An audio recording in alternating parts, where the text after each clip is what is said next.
When we hear the word addict, we usually picture a junkie on the street. But what if I told you that right now? Over 90% of the population suffers from a dangerous addiction without even realizing it. The phone in your hand, that bag of chips, a sugary drink, or late-night doom scrolling. These aren't just ways to unwind. They are precisely engineered technologies designed to hijack your brains. Evolutionary wiring. Today, we're diving into the hidden epidemics of the 21st century, little-known facts about modern addictions, and the terrifying future we're heading toward if we don't take back control. Let's start with what's on your plate.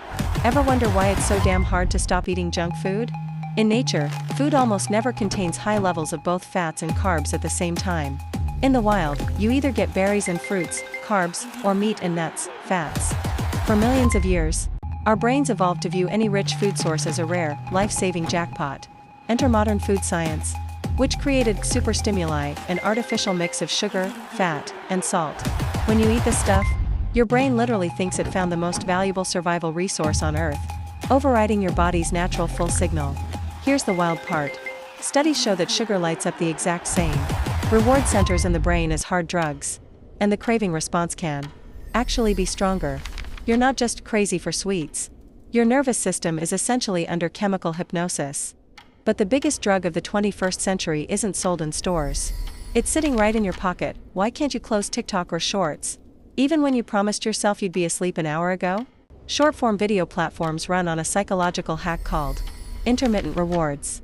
It's the exact same mechanism that keeps gamblers glued to slot machines. Every single swipe is a pull of the lever. One video is boring, the next is okay, but the third one is hilarious. Because your brain can't predict when it's going to get that next hit, it releases even more dopamine, trapping you in an endless loop. And here's a scary fact. This constant microstimulation physically shrinks the gray matter in areas of your brain responsible for focus and self-control. We are actively frying our own attention spans. So, what happens if we don't snap out of this? Neuroscientists aren't raising alarms for no reason. We are sliding into a future where society splits into two distinct groups. 1. Those who control their attention, the ones who build, create, and live meaningful lives. 2. Those whose attention is controlled by algorithms, passive consumers hooked on cheap dopamine. If we don't put on the brakes, we lose the ability to feel real, deep fulfillment. When your brain is constantly flooded with superstimuli, everyday life, a walk outside, reading a book, a real conversation, feels painfully boring.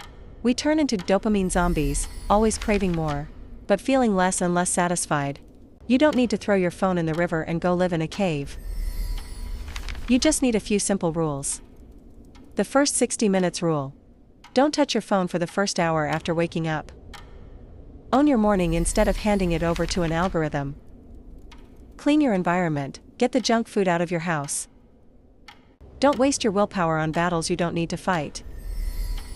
Dopamine detox. Give yourself just 1 day a week without short-form videos, video games, or processed sugar. Once that chemical noise fades, your mental clarity, drive, and genuine joy for life will come rushing back. You get back in the driver's seat. What's your screen time looking like today? Check your settings and drop your hours in the comments below. Let's keep each other accountable. If this video opened your eyes, hit that like button. Send this to a friend who needs to hear it, and subscribe for more. See you in the next one.